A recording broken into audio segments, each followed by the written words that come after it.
Imaginez, Pernod Ricard qui sponsorise le Paris Saint-Germain. C'est honteux! Alors non, ce n'est pas du tout le sujet de la vidéo d'aujourd'hui, même si ça va parler de Tequila, Heineken, pas le temps de niaiser! mais surtout du jour où une équipe NBA a été poursuivie par une marque d'alcool, car oui, c'est bel et bien arrivé. Et non, il n'y a pas de blague, c'est réellement arrivé. Aujourd'hui, dans cette histoire, on plonge dans l'affaire improbable mais pourtant réelle entre Jägermeister, la célèbre marque de liqueur allemande, et les Milwaukee Bucks, ou comment une simple question de logo a mené à une bataille juridique inattendue. Installez-vous confortablement, votre humble serviteur vous raconte tout. Et si au passage mon contenu te plaît, n'hésite pas à mettre un pouce bleu, à t'abonner, à mettre la cloche pour ne rien rater des futures vidéos. C'est gratuit et ça m'aide beaucoup. Merci à tous et bon visionnage. Ah, et au passage, l'abus d'alcool est dangereux pour la santé, à consommer avec modération.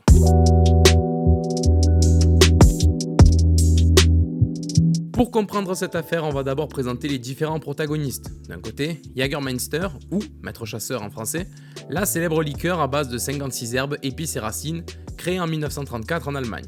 Le logo de la marque, vous le connaissez tous, un cerf majestueux avec une croix entre les bois, inspiré par la légende de Saint-Hubert, rien à voir avec du beurre, puisqu'il s'agit du patron des chasseurs. Ce logo, c'est un symbole puissant, presque sacré pour la marque. C'est l'identité visuelle de Jägermeister depuis des décennies et, vous vous en doutez, il est protégé par la loi des marques déposées. Depuis sa création, Jägermeister s'est établi comme l'une des liqueurs les plus connues du marché, mais également comme un élément, avec des immenses guillemets, de la pop culture. Puisqu'on y fait référence dans Les Simpsons, Sons of Anarchy, Futurama, How I Met Your Mother et Comment c'est loin. T'es mal à taille de la référence au passage. Et bien évidemment, comment parler de Jägermeister sans mentionner le célèbre cocktail Jägerbomb.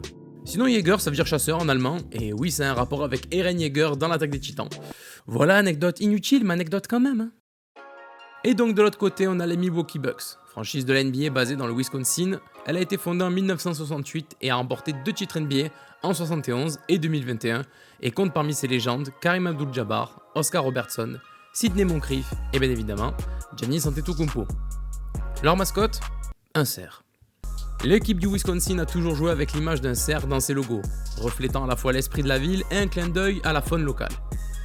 Si au début on était bien loin d'un scandale quelconque avec ce logo, au fil des années les Bucks ont modernisé leur logo plusieurs fois et changé d'identité visuelle, passant d'un combo vert rouge au violet vert, avant de retourner à nouveau au vert rouge.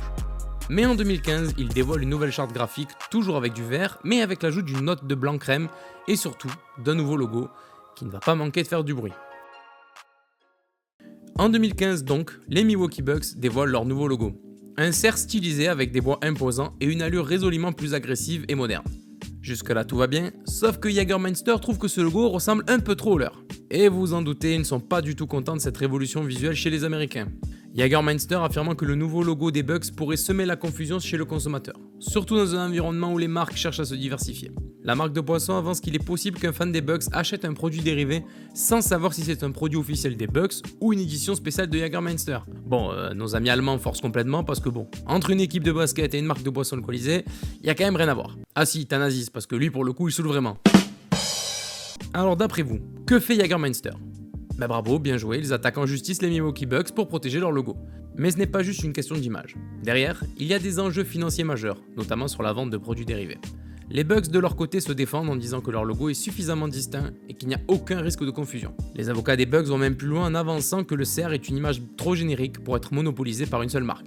Après tout, des logos de cerf, en effet, on en trouve un peu partout, que ce soit dans le sport, l'automobile ou même chez d'autres marques d'alcool. On peut en effet retrouver le cerf auprès de la marque John Deere, Deere & Co, et on en trouve même sur plusieurs vêtements de Abercrombie et Fitch. C'est donc la preuve que ce fameux cerf en inspire bien plus d'un. Bon, et sinon comment se finit l'affaire ? Si le procès aurait pu traîner des années, les deux parties ont finalement trouvé un accord à l'amiable. Les détails exacts de l'accord sont restés confidentiels, mais il semblerait que Jägermeister ait obtenu certaines concessions, tandis que les Bucks ont pu garder leur logo sans modification majeure. Comme quoi, avec un peu d'argent de bonne volonté, on arrive à s'entendre. Petite anecdote amusante, lors d'un match des Bucks après l'accord, Jägermeister a organisé une campagne marketing surprise en distribuant des shots gratuits aux fans majeurs, bien évidemment, présents dans l'arène. Une manière de tourner la page en beauté et peut-être de gagner quelques fans de plus au passage. Santé! Voilà comment un logo peut enflammer les passions et mener à des situations inattendues. Cette histoire nous rappelle à quel point les marques tiennent à leur image et surtout jusqu'où elles sont prêtes à aller pour la défendre. Et de votre côté, qu'est-ce que vous en pensez? Est-ce que Jägermeister a bien fait de défendre son logo ou c'était juste un coup de com' dissimulé dans l'espoir de récupérer un petit bénéfice au passage? N'hésitez pas à le dire en commentaire et si jamais ce format de vidéo vous plaît, n'hésitez pas non plus à me le dire, je me ferai un plaisir de vous en faire d'autres. Si vous voulez ne rien rater des futurs projets de la chaîne et des anecdotes de la Grande Ligue, je vous attends sur Twitter ou X pour les plus jeunes à @catchandshootfr.